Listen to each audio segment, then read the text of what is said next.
Hi guys, welcome back to August Love Story, the channel. My name is Artika. And my name is Tommy. Why are we both so awkward when we say our names like after the other person? I don't know. Because I'm awkward on Saturday morning. It's awkward to be like, my name is Tommy. Today we are reviewing the final 2 episodes of season 19 of Married at First Sight. That is a decision day and the reunion. And we are done with season 19. If you guys haven't already, please subscribe to our channel and turn on the notification bell. Bing. You're supposed to do this so you can put it there. It didn't work out the way I wanted it to last week. All right, so I'm going to we're going to go back and forth. So we'll do couple by couple, how they ran through it on decision day. And then we'll just talk about what they said at the reunion. So decision day, both Josh and Jalyn said yes. We then found out on the reunion that Josh and Jalyn are no longer together. Yep. I think we guessed it. Yeah. So the interesting thing about this decision day is this reunion is it is a year and a half from decision day. Yeah, I saw that. So 18 months have passed. They broke up around the 15-month mark. So Jalyn went to Burning Man with him. They had fun. She said she's been to some raves with him. Yeah. She basically did all the things that she said she wasn't going to do with him. And he said, that's not enough, boo. Not enough. So he said he just didn't feel connected to her anymore and he wanted to break up. She said that they broke up on vacation. He was like, no, we broke up at home. What was interesting, though, was like he was trying to clean it up. And then he was saying the exact same things that she said. He was like, she said we broke up on vacation. He was like, okay, so I had the conversation with her on vacation, but we didn't break up until we got home. So if you have the conversation with me that we're breaking up on vacation, we broke up on vacation. Yeah. We just made it home together. But we broke up on vacation. They didn't even make it home. He told her in the car, man, you got to pack your stuff and leave. I think you better leave. Me alone. But it's crazy because as I was watching this, I was just looking at the differences between decision day and reunion day. Because decision day, as soon as you, hey, baby, love you, carried her out, all this stuff, lovey-dovey. But then we get to reunion day, things have changed. The demeanor between them two are completely different. He moved on very quick. He reminded me of the dumb jock. like he when he tried to mansplain their breakup. Yeah. I was like, bruh, I was like Brittany in that moment. You said the same thing that she said. You just don't like that she said it. Right. That's all it was. It was like he's trying to figure out a way to make it sound better, but nothing sounds better than I just lost interest in you. Jalyn says that he chases and falls for shiny things, and she was just a shiny thing that he chased and left. So it is what it is. He is now dating. She said that a girl approached him and was like really strange at some event that they went to. I think she said it was a concert, and she assumed that he was talking to this girl or had talked to her in the past, and he was like, I don't know her. And it's like, all right, you could not know her, but that doesn't make the interaction not feel strange. Yeah. I think with him, actually, he never confirmed that he did or didn't know her. He just said he never slept with her. Yeah. Josh and his line of thinking about their breakup, I understand the whole concept of, I don't know about this, but it's like, that's what you do when the 8 weeks. Are you willing to go forward? And then everything seemed like it was just such a hard stop. And that's what I didn't understand, because it's like, I always ask, it has to be like I've broken up with people before and been broken up with, but I saw it coming. How many cuss words was used? None. I saw it like it's the not one like person I broke up with. It was a lot of cuss. Was it? Mm-hmm. But a lot of times you can see it coming. Your favorite cuss word? Yeah. But in this instance, Jalyn was saying that she didn't see it coming. Mm-hmm. Like it just out the blue. It's like, we cool. By the way, you can move out. Right. Type of thing. But it's like, why was that the thing? Mm-hmm. You talking about she's not adventurous enough. She said she rode a shark. She said she's been to raves, she's went to Burning Man, and she went swimming with sharks. And he said he lost himself. And what did you lose yourself in? The ocean? And his thing was he wanted her to love doing the stuff just as much as he did. He should have met his wife at Burning Man. Right. So they can go be funky together. But the thing about... the issue that you run into with that is what happens when y'all start having kids. Yeah. Because you're not going 10 days. Nah. To Burning Man with a less than 1-year-old. Nope. The thing about his logic and thinking, or what I find to be wrong with it, is you two are two individual people. You're going to like different things and you're going to have different thrills. Mm-hmm. If you wanted this to work out with her, you can make it work. They had the equivalent of, you like roller coasters, right? I'm indifferent of roller coasters. Yeah. Not afraid of roller coasters, but I'm indifferent. Yeah. You're like, you need to love roller coasters as much as I do. Right. I'm like, no. And I'm like, nah, bro, I'm going. Right. Feel the way you feel about roller coasters. It's just, I know in the situation, if I want to ride a roller coaster, it's on me. Yeah. Like, I'm not going to suggest that we go, but if we go, I'll ride with you. Yeah. That's literally what Jalyn is like. Literally. And he's like, well, you got to love this. But no. Do you love the things that she loves like that? Nope. If she said, you're just not passionate about cycling, he would be like, that's dumb. He'd have had a better argument if he said, you're not passionate about anything. Not just what I love, but you don't have the same love for anything like I do. Mm-hmm. And I could see that being an issue for a person. He gonna end up with 7 ex-wives. Yeah. Because he's chasing that thrill. He's gonna end up like Chad.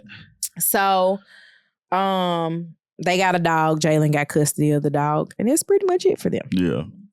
All right. So the next couple on decision day was Pat and Rhonda. That's who you got? Yeah, I went in order for how they appeared on decision day. Oh, okay. I was like, wait, Pat and Rhonda was last. I'm just going through everybody. So, because remember on decision day, Brittany and Will was last. I got you. So Pat and Rhonda. Rhonda made me mad because she got there and she said, based on Pat's demeanor, he's already made his decision. Rhonda, it's decision day. Yep. I didn't like that either. I was like, let him speak. But it's decision day. Right. Why wouldn't he have a decision made on decision day? It's like she thrives on taking the thunder. Mm-hmm. Because he could have said something extremely nice, but she want to give him an answer. Pat told her on decision day that he hasn't been heard their entire relationship. And she weaponized that. She did at the reunion. She weaponized that. He finally told her, like, after they had their dialogue at the decision day, that, you know, he finally felt some tenderness from Rhonda and he was willing to give this thing another try. So I felt like she coerced him into agreeing to be married to her. Yeah. Like, she's like, I don't want a third ex-husband. But she got a third ex-husband. That's what she said? No, that's my feelings. Okay. Like, she was like, you know how your first marriage doesn't work out? People be like, it's okay. Your second marriage doesn't work out. it's like, okay, you just picked the wrong person. Now, when your third one doesn't work out, they're like, maybe it's you. Yeah. She was in the maybe it's me. Let me see if I can do things differently to make this one work out because I don't want 3 ex-husbands. But now she got 3 ex-husbands. So they were together for about 9 months after decision day. And then he took a 1-month vacation to Europe. And she said he did invite me before anybody said anything about that. Yeah. But she said she had been taken off of work for too many other things, so she just couldn't go. Yeah. And when he got back, she said that the first 10 days were bliss for her. Like she said, she really felt like things were working out. They were on the right path. And on day 10, he was listening to some meditation tapes about being angry. And she said she stopped him and asked him, was he angry? And he said, yes. And she said, it's because we haven't been intimate in 10 days. And he was like, yes. And at that point, they was like, we're no longer going to be together. And from the vantage point of being a person who did not marry their spouse at first sight, it just be seeming like so much stuff that they break up over be like, what? Because it's more than 10 days of not having sex, obviously, because he was also gone for 30 days. Yeah. But in the process of that conversation, it's like, did nobody have the conversation about it? It's just like, we ain't been doing it. I don't want to do this anymore. And I thought about that too. I was like, how is it that... my nose is itching. Like, I went outside and that was a bad decision. It was probably more than that. Mm-hmm. Like, there's a ratio that he expected, and he just not hidden within that ratio of how many times he should get some. Mm-hmm. And it's... I don't want to... Like, however it comes out, but... He wanted more sex, and she was turned off by the fact that he had been insecure about things. Mm-hmm. But y'all are She doesn't married. realize that she has created the environment of insecurities. But it's like, he's wrong if he goes out and gets some from somewhere else. I wonder if he did in Europe. He was gone for a month. But he's wrong for getting some from somewhere else. But she's not putting out because she's turned off and nobody's telling anybody anything. Mm-mm. Because he also can't have conversations with her because every conversation with her turns into her becoming the victim. Yeah. So he was in a lose-lose situation when it came to that. And then it's a real thing. Like, droughts are real in marriages. Mm-hmm. But it's the conversations that you have surrounding those droughts is what helps the marriages out. Yeah, agreed.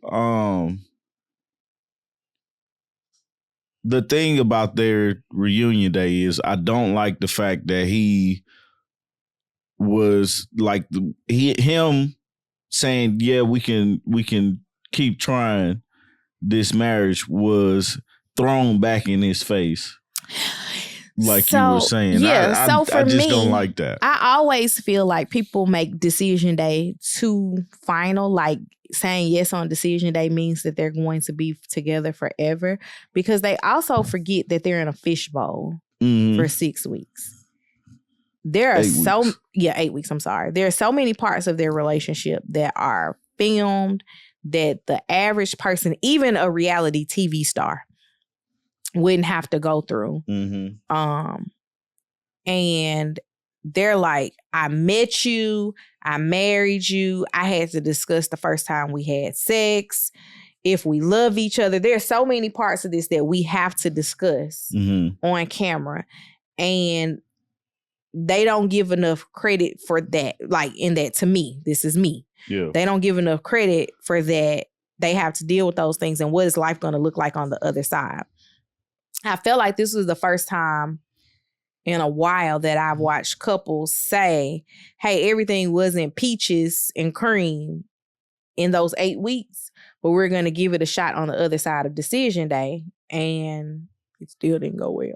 Still didn't work. Now, the couples that did give it consideration are couples that I thought wasn't gonna work out anyways. Yeah. Pat and Rhonda being one. Yep. Brittany and Will being the other, and we'll get to them in a second. But that's all I have for them. Me too. Who was next on decision day? Let's see. Meghann and Derrek. Meghann and Derrek surprised the experts with their pregnancy, and they both said yes. And we all felt like they both said yes because she was pregnant. Yep. I didn't write a lot of notes for them. So she had a miscarriage shortly after decision day. And she said that after the miscarriage, they were still married, trying to work things out. They had a fight and he broke up with her over the phone. And he said he just knew that she wasn't the right person for him. She got mad because he said that. And he said he would try it some more. He said yes at decision day. My thing, and that's what I was saying the whole time. Hey, you don't have to say yes because she's pregnant.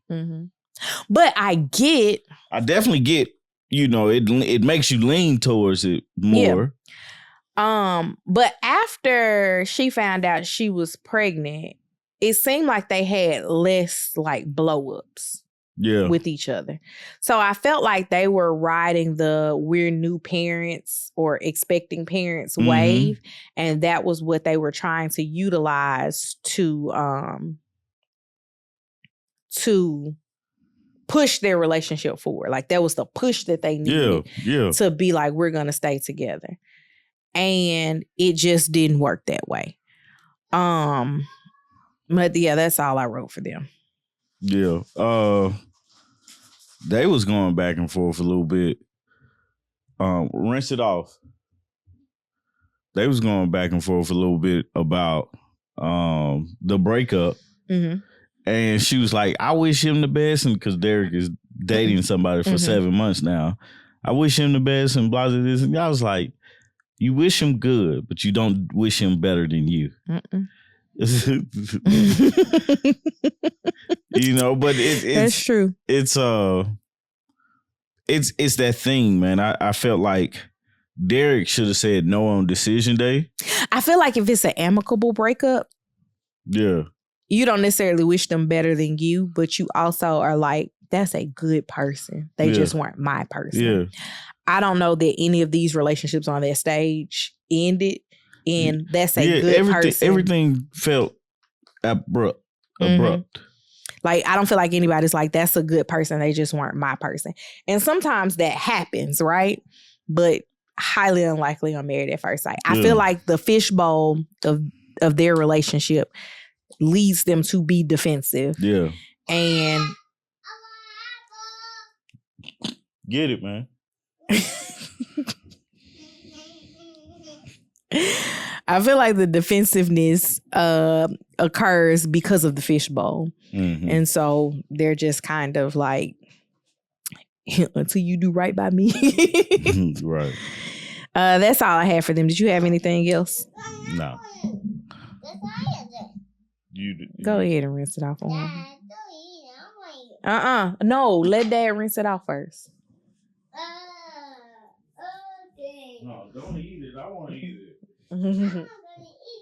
And he only wants it because she got one.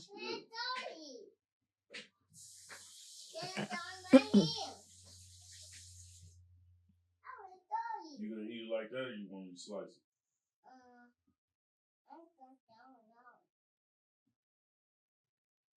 If he eats it and he makes it to the core, he gonna come down here and show you that he's at the core.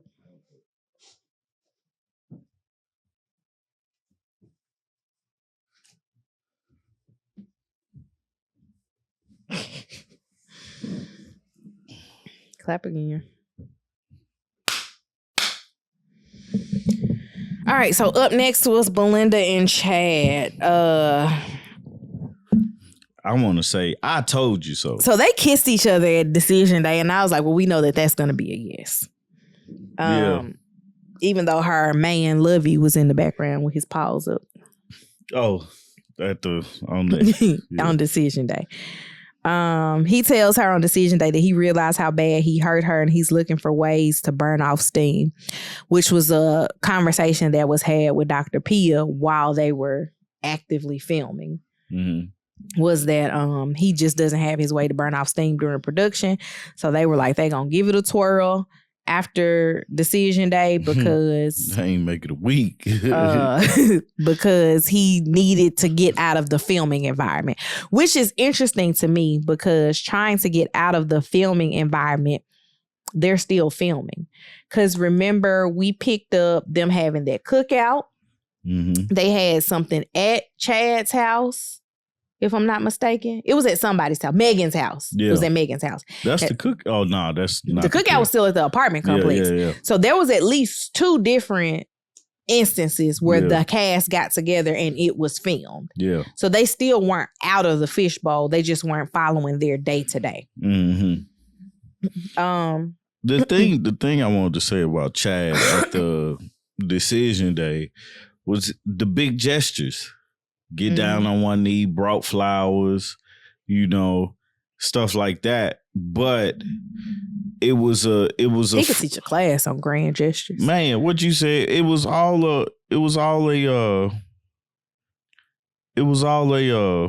Chris Paul retiring. It was all okay. It was all a hoax though. Like not necessarily a hoax is not a good word for it. It was all just a facade. It was a show. Because I feel like he wasn't being honest with himself or with her. Because we see after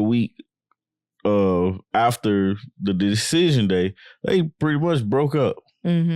Like after that, it's certain things she said she's already like her first husband yelled and was abusive to her. Big Jesse.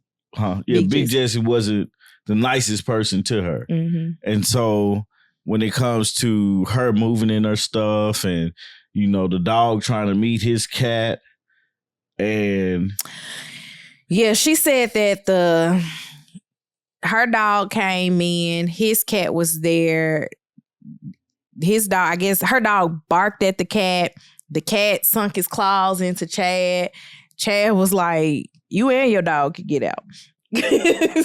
Nah, he went off on the dog. That's what I'm saying. Like her dog is untrained and said all this stuff. And you can't say nothing bad about her dog because when he said that the dog be barking all day, which you kind of have to believe because they live in an apartment complex.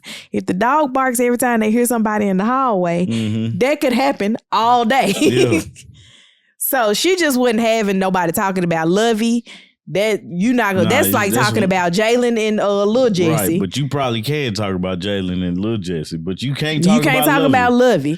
So yeah, she was moving in and it was grand opening, grand closing, less than an hour. Yeah.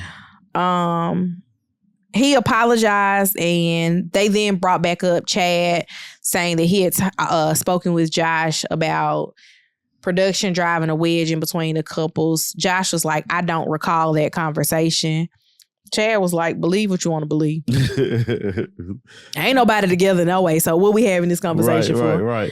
I didn't like Chad. And that's another thing too. Chad was disrespectful to the production for a show that he signed up for. And then telling what's the dude name that hosted? Kevin to shut up. Like, bro, come on, man. You on his show. But the thing that I can appreciate from Kevin is he just took it. He said, if you want my side, you got to shut up and hear it. Yeah. I was like, man, come on, man. Kevin just said, what you not finna do is that.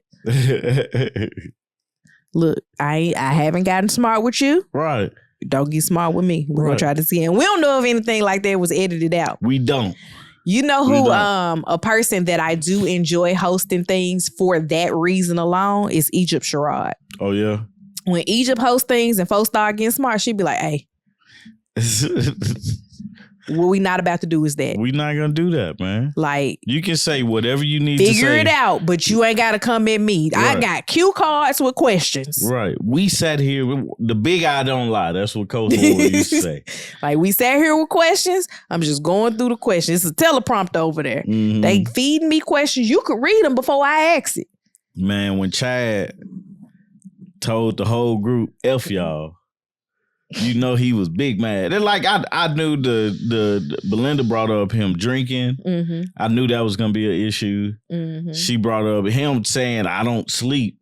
Like, that's not a flex. Like, you need some help if you don't. Was he in the military? I don't know. He sounds like a person with PTSD. Yeah. And he's not finding healthy ways to cope. Mm-hmm. His coping is, I drink to go to sleep. And that's my melatonin. Yeah.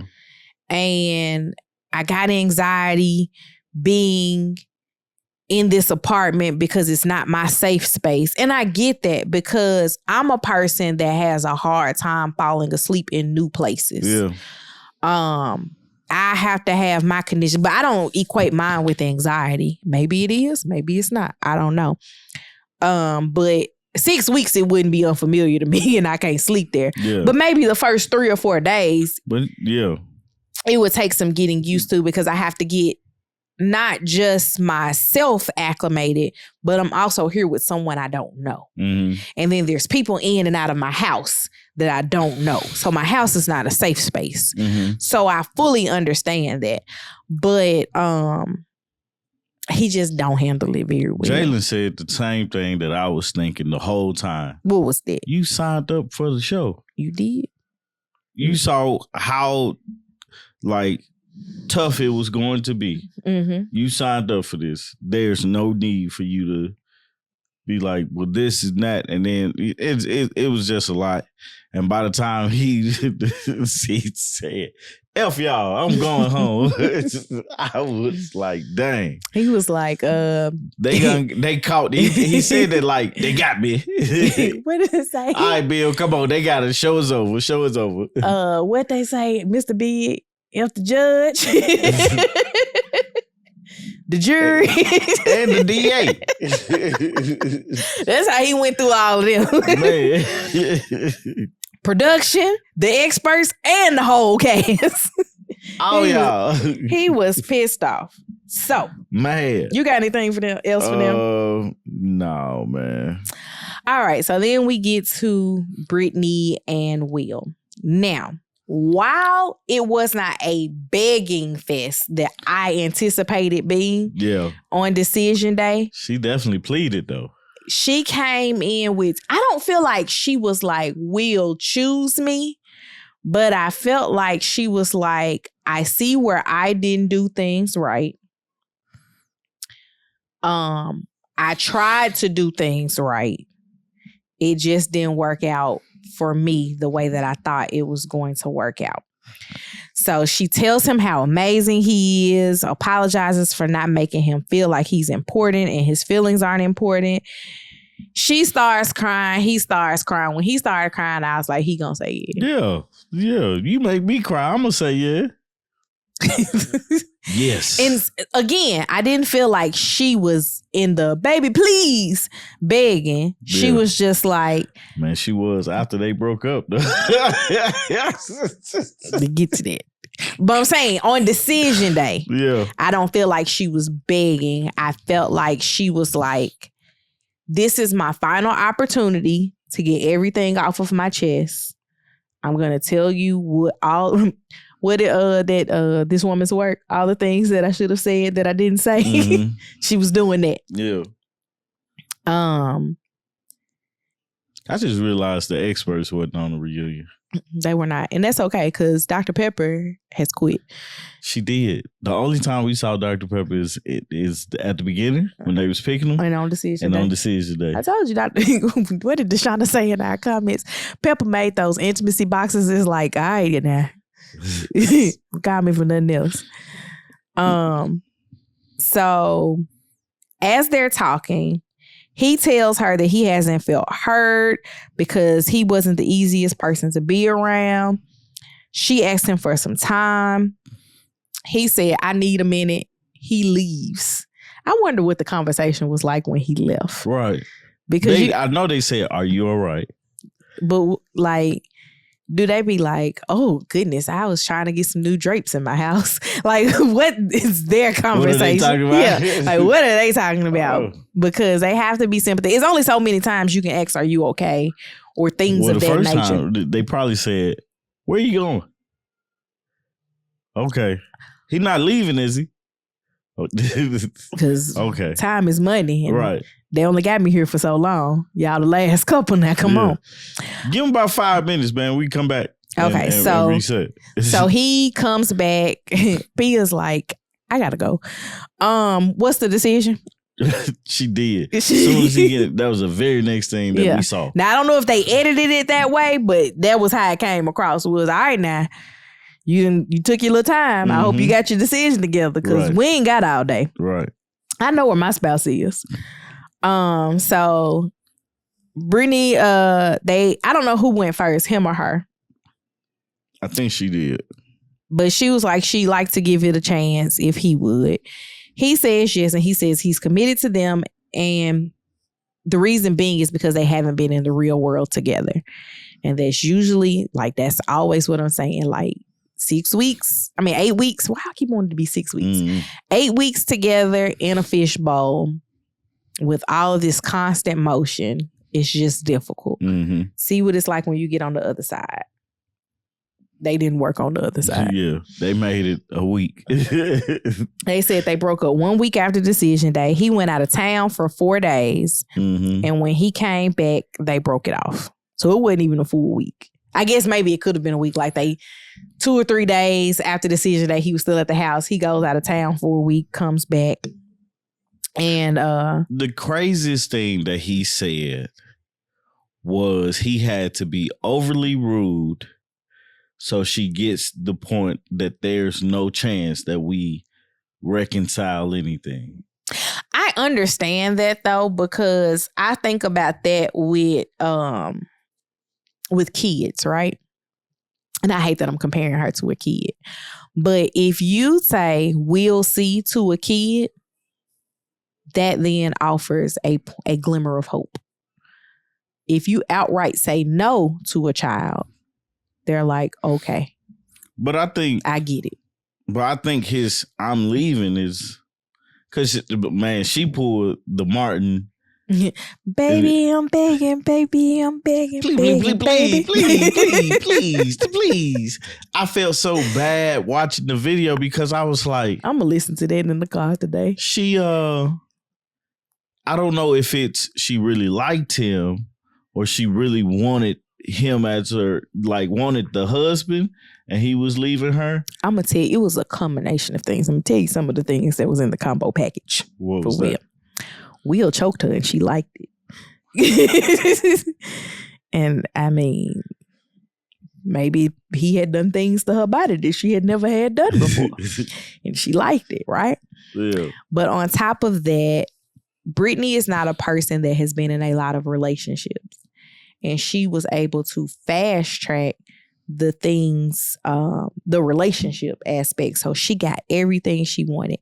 She got the person that she felt like was supposed to be her person. She got married. She had a fairy tale wedding of sorts. He was smart. He was attractive. Like she got everything that she wanted. And he did things to her body. That she liked. And she was like, I'm about to lose all of this because we can't agree on the definition of love. I take it back. You can love me however way you want to love me. Man, it looks so sad. Like she says, like, say you love me. And he's like, no. I was very concerned though. Like, not concerned. I thought for a minute that there was a glimmer of hope that they had still been together. Because remember, at the very beginning of the episode when Jalyn and Josh were talking, Brittany and Will were both making faces like they were in tune with each other. Yeah. And I was like, even if they not together, they still cool. Yeah. Then They weren't. They not. Like that was the thing for me. It was like you don't have to be overly rude, but you can say no for whatever reason. Because the thing about it is, and I think it's important to know, they were chosen to be together for whatever reasons. Because they black. Right. But they started to understand each other as well as see each other. So as that grows and grows, friends become lovers, lovers become husband and wife. I was about to sing for the third time. But it's like you if you take that route, right? You break up, but you remain friends, but you guys start to go out on dates. You start I'm not gonna lie to you, when you break up with me, you're dead. But that's you. But certain people, like some people, I guess it was more so of she seemed more desperate to stay in the marriage than he did, obviously. But to be overly rude to a person just so they get it, I don't think that's fair. But she did say she's been going through therapy and she feels good about her outlook on love. So hopefully things are better for her in the love arena. Yeah. But yeah. So this was the first time that all 5 couples said yes. They said this was a married at first sight first. Is it?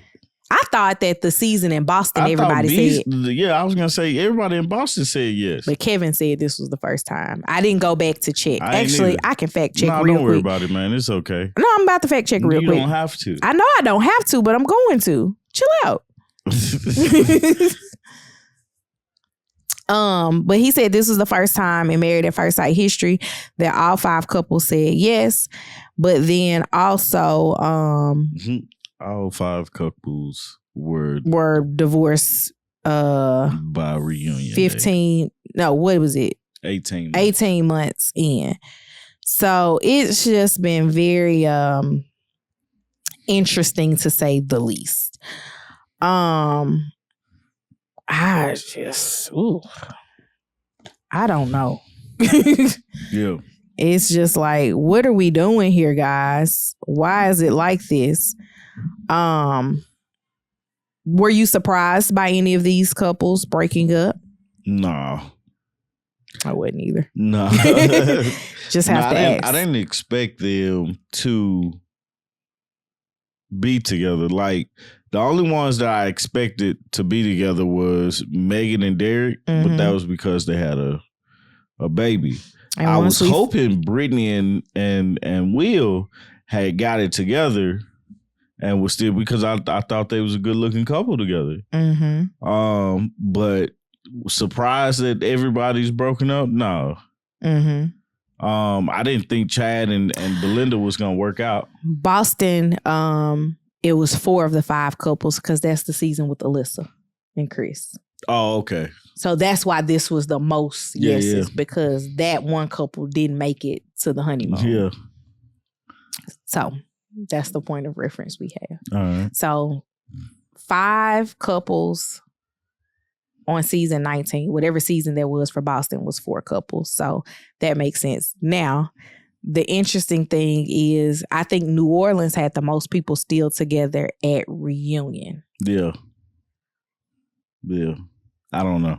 And we know it was at least 2 couples still together at reunion. That was Miles and Karen and Woody and Amani. Who, Woody and Amani are still together Yeah, now. Woody and Amani are still together now. I got 2 kids. Yeah. They definitely did the Woody and Amani and Deanna and Greg. They have definitely taken we were on television. We still like each other. We got kids together. Let's push this into something else. Yeah. And they've been doing the sponsorship posts, route, vlogs, all of that. Yeah. Like, they're not like, I want to do this for a living, but they're definitely embracing it and using it to their financial gain. I can't be mad at it. Yeah. So, Because people like love. They want to see love, and we got to watch you from the beginning. So when we Yeah. get to watch you from the beginning, it's even more of an investment. We didn't just come in with, oh, they're married with 2 kids. It's like, no, we got to watch these people meet each other and grow in love. So it worked out. Yeah. You got anything else? Nope. We don't know what city season 20 is in, but we did get to see some previews without faces. I'm interested to see if they're going to do the multi-generational cast. Yeah. I hope they don't do no more mamas and daughters. Yeah. How did you, so season 14, season 19, it's over. Mm-hmm. How do you feel?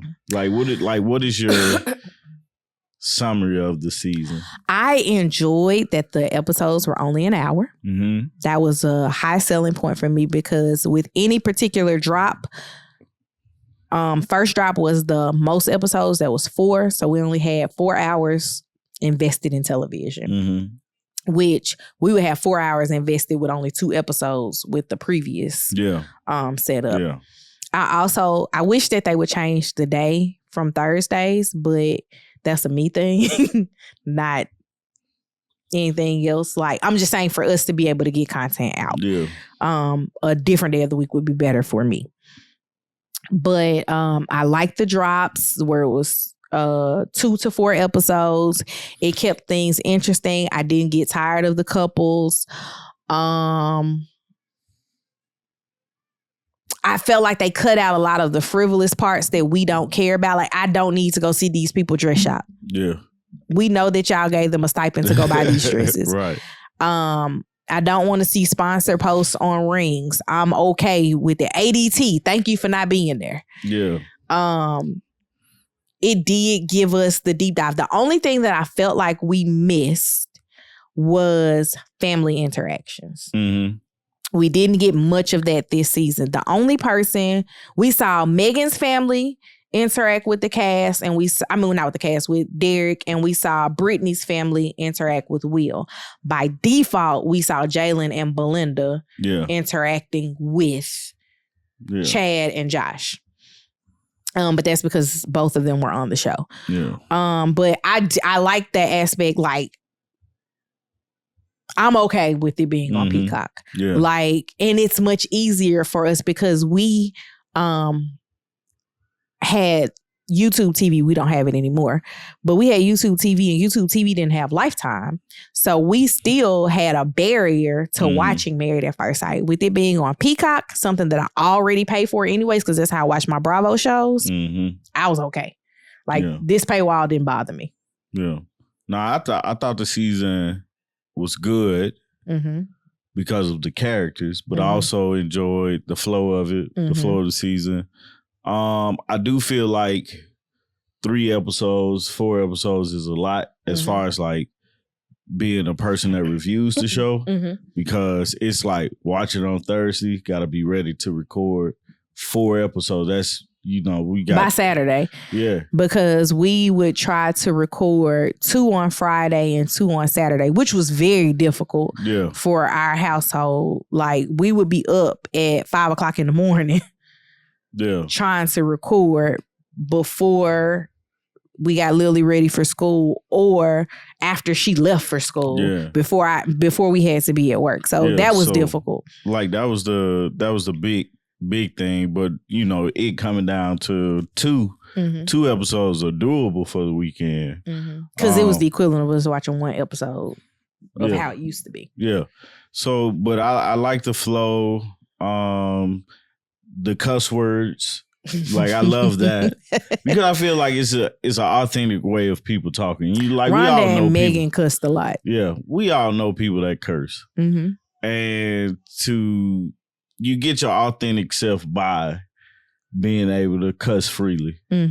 So it's that part. I never felt like it was dragging on. And that was a big one for me. So yeah, it definitely never dragged. So I was good with that, because I would feel like we're dragging out arguments. We're dragging out concepts. It's just like, give it a rest. Let's move on. It still felt like Married at First Sight. It did. And it didn't feel like it was a brand new show or anything like that. So, and I'm also wondering, this is nothing about the flow of the show, but I'm wondering if Pepper is really about to leave. Because she was like, I don't have time for this. Yeah, she really wasn't in the show, the episode. So Pia was definitely pushed forward more, and I get it because she's the intimacy expert. But I don't feel like any of these couples had intimacy issues. Nah. I felt like they had communication issues. The whole season was a communication problem. Mm-hmm. Especially with Will and Brittany and Rhonda and Pat. Meghann and Derrek. Yeah. Jalyn and Josh were a communication issue of sorts because he couldn't communicate what community meant to him. Yeah. And he's still having that same communication issue because... Yeah. And then Chad and Belynda communicate. So communication was the biggest issue that they had. I still believe that, it should be some counseling done. Premarital counseling. But, that's just my take. But all in all, good season. Solid. I enjoyed it. And now Tommy's kids are getting rowdy. So we've got to go. If you guys haven't already, please subscribe to our channel, turn on the notification bell, and comment down below how you felt about this season, particularly about it being on Peacock versus Lifetime. We'll see y'all soon, hopefully for Ready to Love. And Thursday nights, join us for Love Brew. We have a fun time. Not Love Brew. For lovers only. It's something with love in it. And hopefully soon we'll have an exciting announcement. I'm going to figure that out. It's my life. I got to figure it out. You don't even know what I'm talking about. Don't worry about it. I have no clue what you're talking about. Don't worry about it. What are you trying to tell me something, man? I am not trying to tell you anything. You know exactly what I'm talking about. But yeah, we're hopefully we're going to get something sorted out for others to do one final live with Jack and Glenn and Talisa Ray for Love Brew this season. I mean, not Love Brew, for Married at First Sight. Why do I keep saying Love Brew? I don't know. For Married at First Sight, and we're going to absolutely get something together for Ready to Love because apparently some of y'all think this season is good. I haven't watched anything yet, so I'm about to jump in feet first, not head first. All right. That being said, we out, y'all. Bye. Peace.